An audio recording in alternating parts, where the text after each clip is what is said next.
18 months. Overseas. In a war zone. When he came home, his wife was waiting at the door.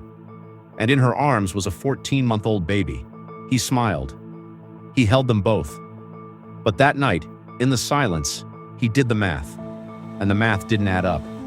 For years, Lauren Lake has presided over moments families fear and need the most.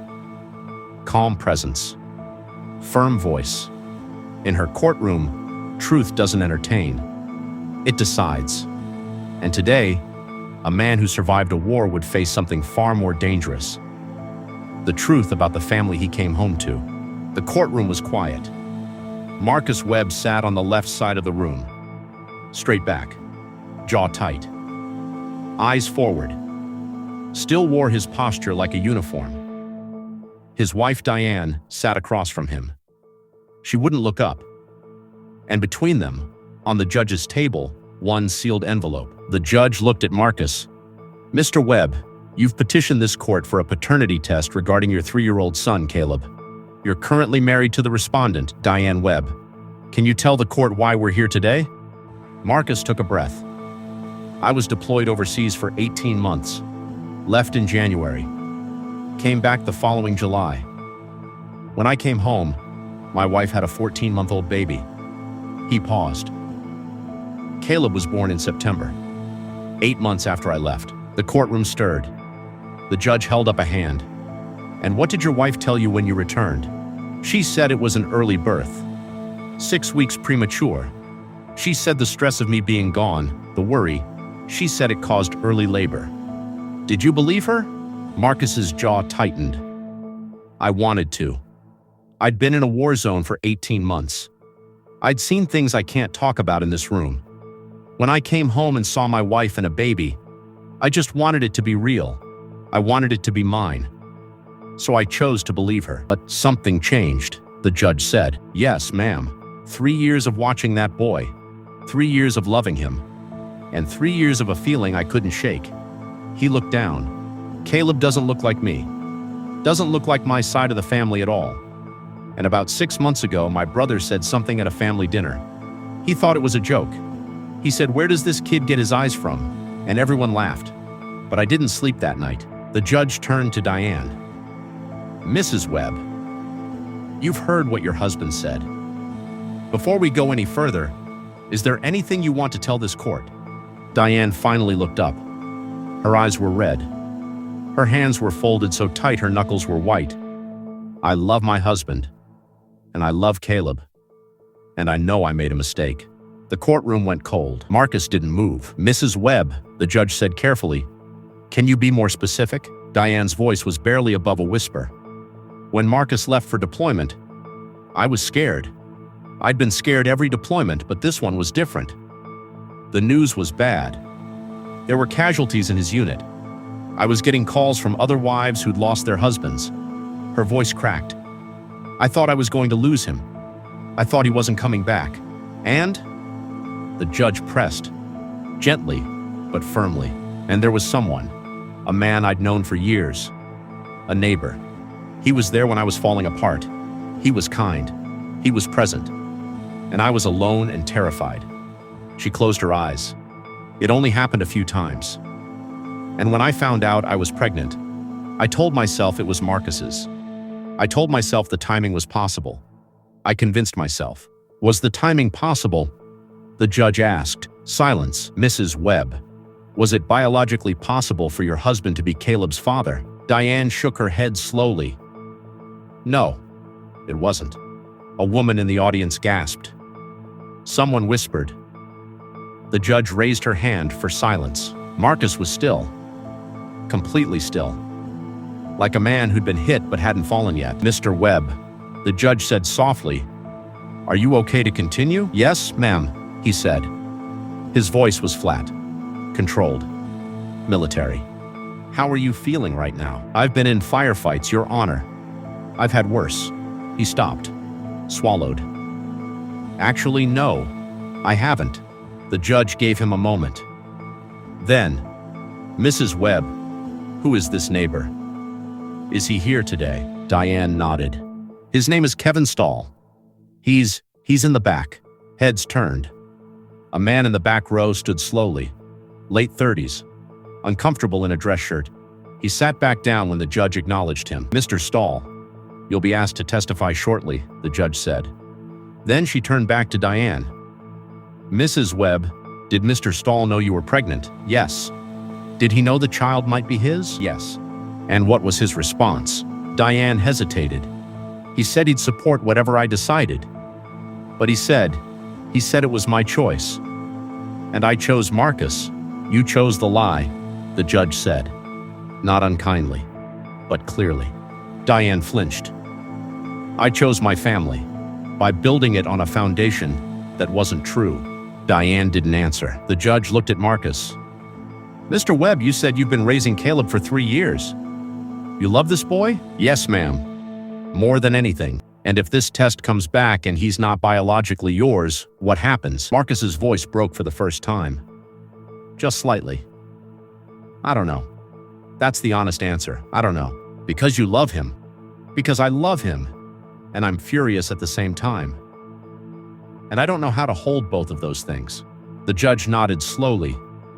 "Mr. Stahl, please come forward." Kevin Stahl walked to the front of the courtroom. Moved like a man walking to his own sentencing, he sat down and faced the judge. "Mr. Stahl, you've known about the possibility that Caleb is your son for 3 years. Is that correct?" "Yes, Your Honor." "And in those 3 years, what have you done about it?" "Nothing." He said it quietly. "Diane asked me to stay away. She said she was going to make her marriage work. I respected that. Did you respect it? Or were you relieved?" Kevin's face tightened. "I respected her decision.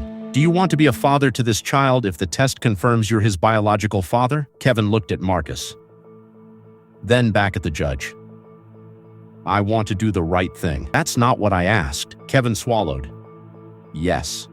I want to know him. If he's mine." Marcus made a sound. Low, controlled. Like a man forcing something back down. "Mr. Webb."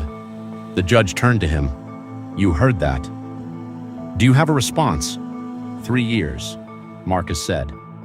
"I've been there for 3 years. I'm the one who taught him to walk. I'm the one who stayed up with him when he had a fever at 2 in the morning. I'm the one who held him when he was scared." His voice hardened. "And this man has been doing what exactly?" "Staying away?" Kevin opened his mouth. The judge raised a hand. "Mr. Stahl, you'll have your turn." She looked at Marcus. "Mr. Webb, I understand your anger, but I need you to understand something too. If this test comes back and you are not Caleb's biological father, that doesn't erase 3 years. But it does change the legal landscape, and we need to be prepared for that." "I know," Marcus said. "I've known it for 6 months. That's why I finally came here. Because I needed the truth. Even if it destroys everything." "Why now? Why after 3 years?" Marcus looked at Diane. "Because I can't keep pretending. I can't look at my son every day and wonder. I can't look at my wife every day and wonder. I can't live in a house full of questions." He looked down. "I survived a war. I should be able to survive the truth." Diane was crying now. Quietly. Tears falling without sound. "Mrs. Webb," the judge said, "is there anything you want to say to your husband before we open these results?" Diane looked at Marcus. "I know I don't deserve forgiveness. I know what I did was wrong. But everything I've done since then, every day, has been about trying to be the wife you deserved. And I failed at that too. Because you deserved the truth from the beginning." "Yes," Marcus said simply. "I did." Silence settled over the courtroom like fog. The judge picked up the envelope. The DNA test was conducted on Caleb Webb and Mr. Kevin Stahl, as well as Mr. Marcus Webb. These results will determine biological paternity. She looked around the room. "Are we ready?" No one answered. But no one looked away. She opened the envelope. "Read it silently." Her expression didn't shift. Then she looked up. In the matter of Marcus Webb versus Kevin Stahl, regarding the paternity of Caleb Webb, she paused. "Mr. Webb, Marcus Webb, according to these DNA results, you are not Caleb's biological father." The room erupted. Someone in the gallery cried out. People stood. Voices layered over each other. Marcus didn't move. He sat with his hands flat on the table, staring at a fixed point on the wall, like a soldier absorbing a hit, refusing to fall. Diane collapsed forward, face in her hands, sobbing openly. Kevin Stahl leaned back in his chair. He didn't look relieved. He looked like a man realizing the weight of what he'd just inherited. The judge called for order. The room quieted slowly. "Mr. Webb," she said gently, "I know this is devastating. Take whatever time you need." Marcus finally moved. He turned and looked at Diane, long and slow. "You made me love a child that isn't mine. He loves you," Diane whispered. "That's real." "Don't." His voice cracked. "Don't tell me what's real. You lost that right." The judge intervened. "Mr. Stahl, you are confirmed as Caleb's biological father. This court will begin proceedings regarding parental rights and responsibilities. However, I want to be clear about something." She looked at all three of them. "This child has a father. He has been his father for 3 years. Biology determines paternity in this courtroom.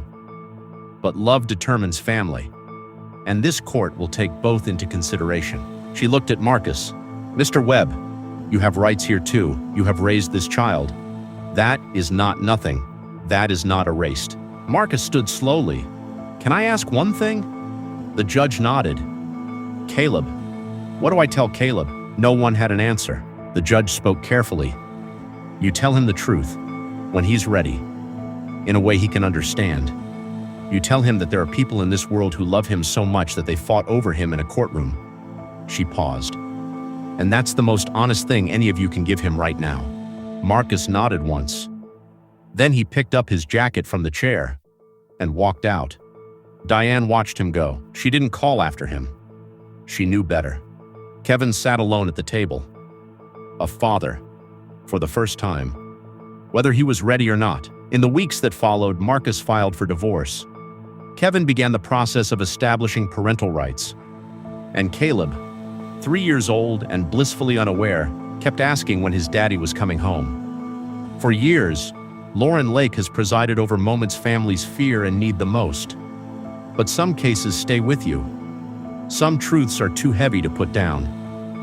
A man survived a war only to come home and lose everything that made surviving worth it. And somewhere in that courthouse, walking to his car alone, he carried a weight no deployment had ever prepared him for. The weight of loving a child who isn't yours, and not knowing if that love is enough to stay.